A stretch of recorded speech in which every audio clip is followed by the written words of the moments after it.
The present situations of our democracy in Indonesia is we have public that participated. So that's the glass half full. Okay. Now let me tell you the glass half empty. That's a different perspective. Money politics is everywhere. Transactional politics is all too common, right? When votes can be bought, democracy becomes marketplace. It's democracy no longer a moral project, but a transactions that can be valued by money. What else? The half full. Legal institutions are still seen as unequal. People often ask, does the law protect everyone the same way, or the law only protects the powerful first? Sharp to those in the bottom, but tumpul, how do you tumpul? Blunt when it comes to the elite. And democracy cannot survive long if courts were viewed as saleable, that can be bought by money. And then the third, you mentioned earlier, disinformation. Digital war rooms, smear campaigns, those are becoming normal tools, not only in Indonesia, but everywhere, where lies become normalized, trust collapse, and democracy actually runs on trust. The pillar for democracy to sustain is trust. The pillar for authoritarian regime to sustain is fear. When fear deteriorated, authoritarian regime collapse. When trust is deteriorated, it's democracy that is in danger. So we need to ensure that on the aspect of disinformations, objective informations, come back so that we can restore trust. So that's the half empty. I mentioned the half full, but also the half empty. So we have both today. Now, what do I see as threat to democracy? Today, I see inequality as the real threat to our democracy. Inequality is not simply an economic problem. Inequality is a democratic problem. If people feel that politics makes the rich richer and leaves the poor behind, they will not defend democracy when democracy is attacked. Because democracy only facilitates the haves, and the haves not is being left out. This is why when we talk about justice and welfare, these are not side issues. These are the core survival of mechanisms of democracy. You mentioned at the introduction earlier, Professor, that during our campaign, the focus is on equality, social justice, because that is the biggest issue that threatens our democracy. When a mother can access affordable health care, when young person can find a decent work without needing family connections, without needing ordal, insider to help, but you are able to get jobs, fishermen in the coast were protected from pollutions, not sacrificed for short-term profit, then democracy delivers concrete things. Therefore, people will defend democracy because it impacts positively to their well-being. But when it doesn't, people don't see democracy as something that they need to defend. So that is the status that I'm seeing as threat to democracy. What about the mood of the young people? Many of you are in the young generations. I don't know whether you're Z or you're X, but it seems like you're Z generations. Let's assume you're Z generation. The Indonesian Z generations were proud to speak up. They're noisy and they're active. They are less afraid of authority than the previous generations. But also, they are more impatient. They ask questions like this: why do we still have corruptions? Why is housing so expensive? Why basic jobs are so insecure? So for them, democracy must be practical. Democracy must not only be symbolic. It has to be practical. It has to answer their concern. And this is the demand of our new generations. I'll give notes later on about the Z generation in Indonesia with democracy. And then on the global context, you said it also at the beginning, that we are seeing two streams growing at the same time. On the one hand, we are seeing new generation demanding fairness, demanding climate justice, demanding racial justice, demanding gender justice, demanding digital rights. On the other hand, we are also seeing the rise of strongman politics, you said earlier. Soft authoritarian styles, promising order and stability. And sometimes with nationalist and or religious packaging. And we're seeing this everywhere. So, some countries experience when the young progressive movement and youth coalitions were also fighting, were also struggling to rewrite the political map. In Thailand, for example. In Thailand, the youth-led Reformist Party won a popular vote on the agenda of anti-corruption and military reform. But and then they face resistance from the old guard that did not want to give up control. And this is a textbook modern story that the public is moving much faster than the system. And it's the young people that move that. So we have seen in many countries young climate activists, labor organizers, migrant workers advocates, indigenous land defenders. They all were building cross-border networks. Next month, there'll be a meeting in Costa Rica just on this,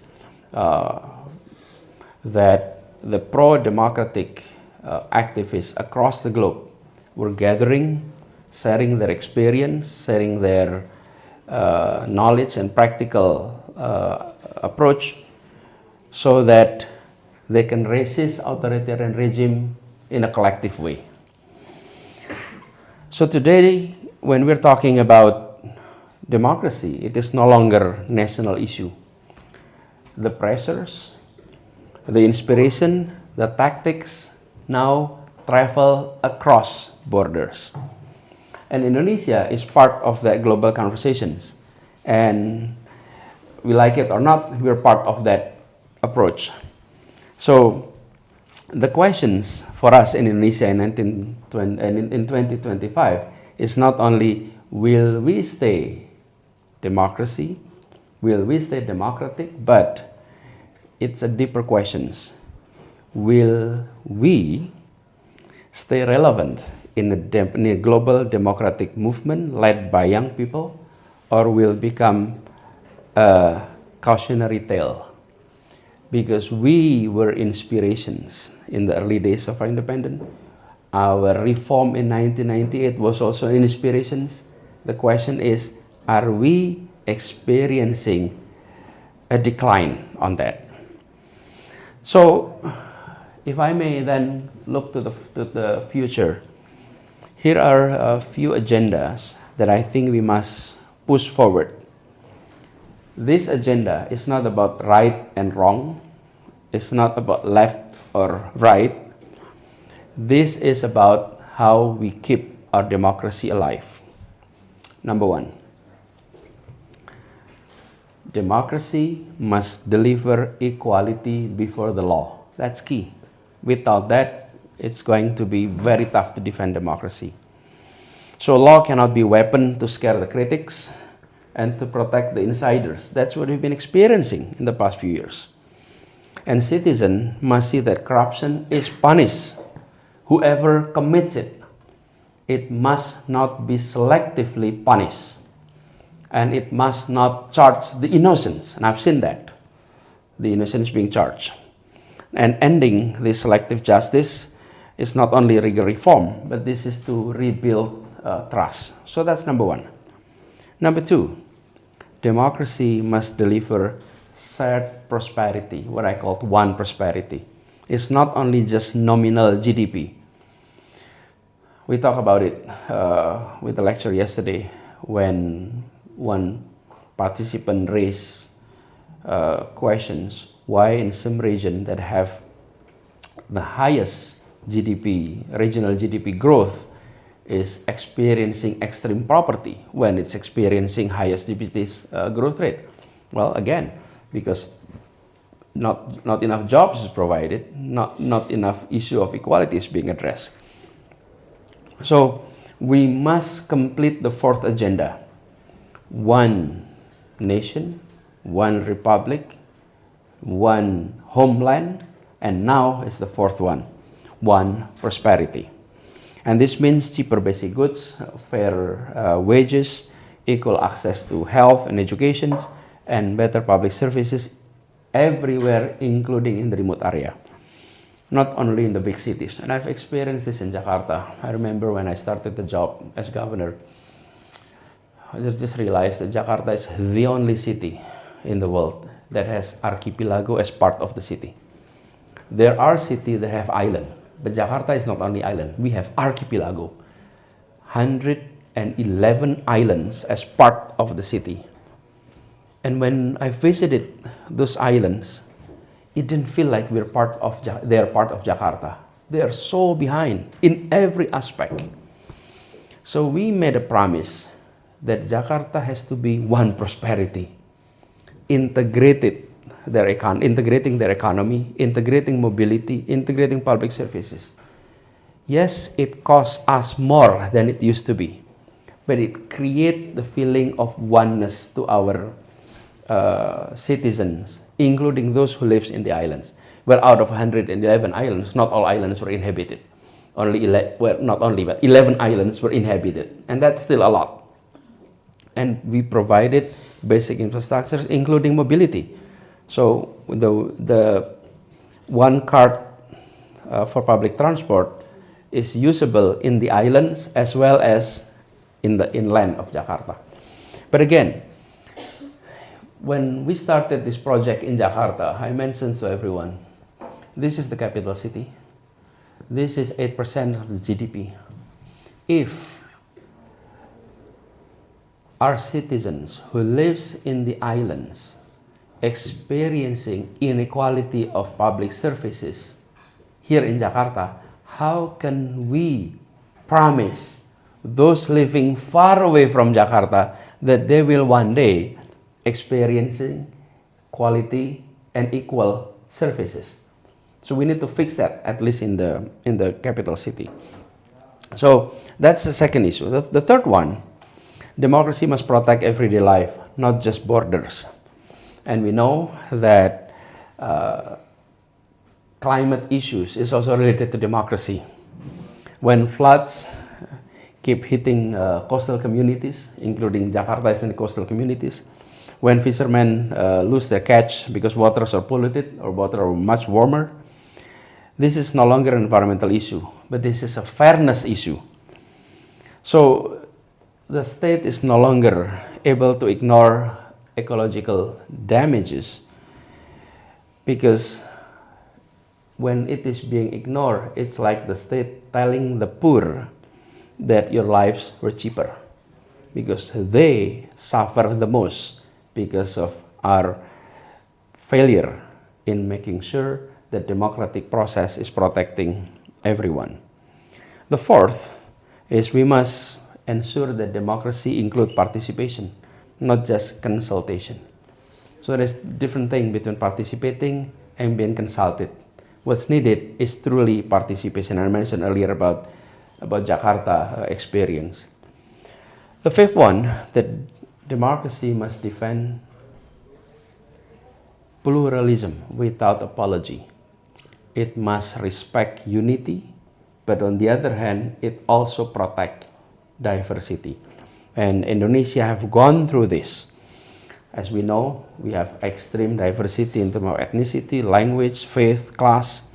And I mentioned at the beginning that the founders were very brave, very courageous in stating that we built one republic that protects differences, not erase differences. So we are not erasing differences, but we are protecting differences. And the sixth point, the last one, democracy must restore optimism. Right now, in many places across the globe, politics is fueled by anger. Politics is fueled by fear and pessimism. And I argue that pessimism is dangerous for democracy. If the public believes that the country is broken and cannot be fixed, then any strongman can walk in and say, give me full power and I will fix it for you. But doomed. But done. So we must prove that real policies, not just speeches, that democratic leadership can solve practical policy problems. So here the message is this.